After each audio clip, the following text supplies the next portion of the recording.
Assalamualaikum warahmatullahi wabarakatuh. Perkenalkan, nama saya Sesi Noviana dengan NIM 2307010108 dari Fakultas Ekonomika dan Bisnis Universitas Negeri Semarang. Baik, pada video kali ini saya akan menjelaskan perkembangan masyarakat untuk menuju ke periode 5.0.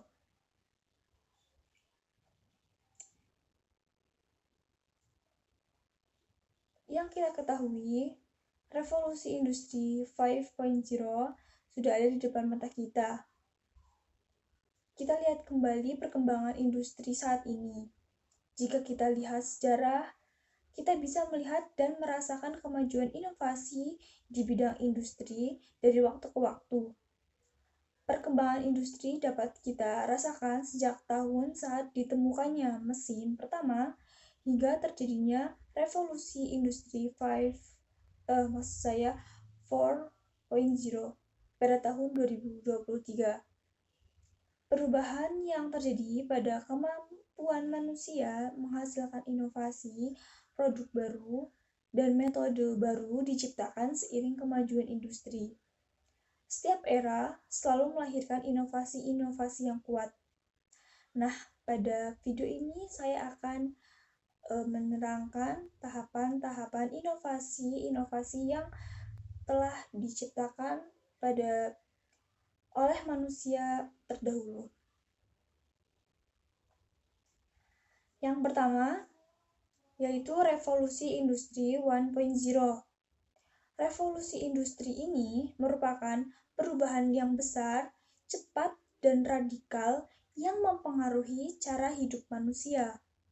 Sejarah telah mencatat sejak tahun 1800 sampai 1900 tahun merupakan masa revolusi industri 1.0.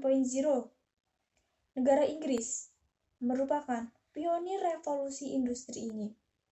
Saat itu, secara politik, Inggris mempunyai masyarakat yang stabil dan merupakan negara kolonial terbesar di dunia. Faktor kunci terjadinya revolusi industri ini juga dipengaruhi oleh timbulnya revolusi di bidang ilmu pengetahuan dan ilmuwan yang telah melakukan riset dan penelitian. Lalu, apa saja sih sektor industri yang mengawali adanya revolusi 1.0 ini? Yaitu 1. Industri tekstil, 2. Industri besi dan baja, 3. Industri transportasi. Lalu selanjutnya ada revolusi industri 2.0. Pada periode ini, kemajuan industri sangat pesat terjadi di negara Inggris, Jerman, Amerika, Perancis, dan Jepang. Belakangan ini, revolusi industri ini menyebar ke seluruh Eropa dan Amerika.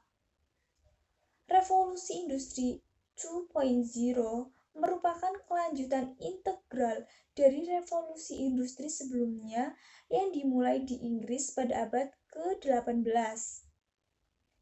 Revolusi industri 2.0 dikenal juga dengan sebutan revolusi teknologi, karena pada periode ini terjadi lompatan yang signifikan dalam perkembangan teknologi dan budaya masyarakat.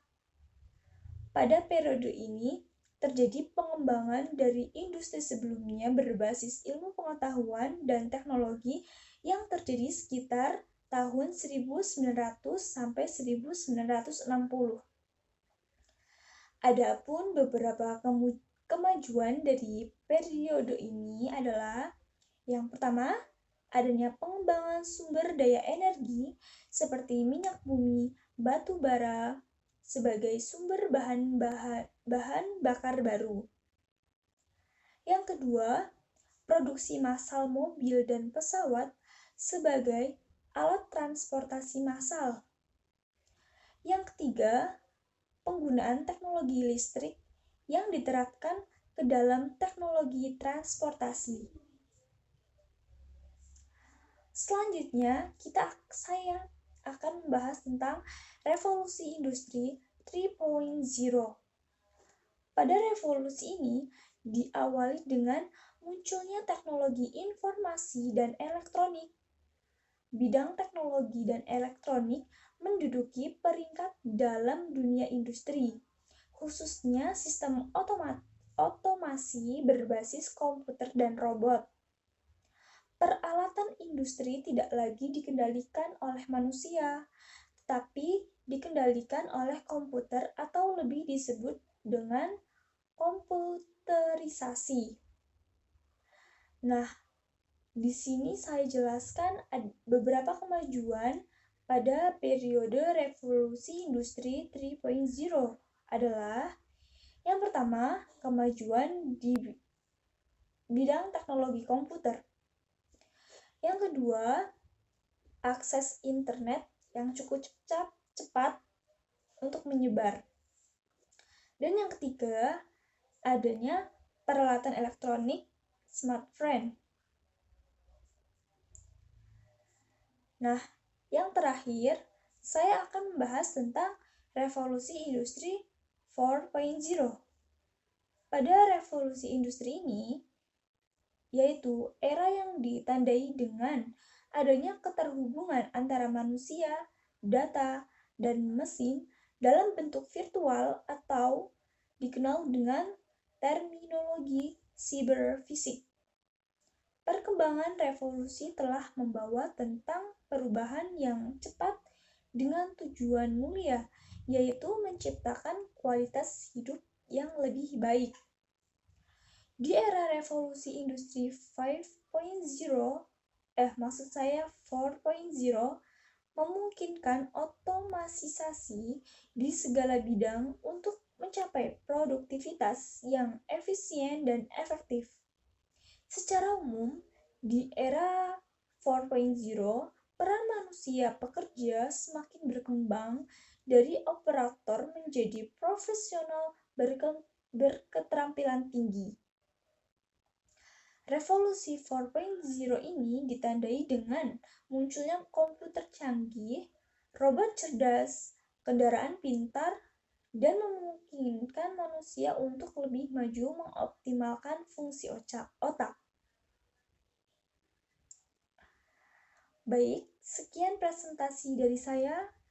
Saya mohon maaf apabila terdapat beberapa kata yang kurang mengenakan. Sekian. Wassalamualaikum warahmatullahi wabarakatuh.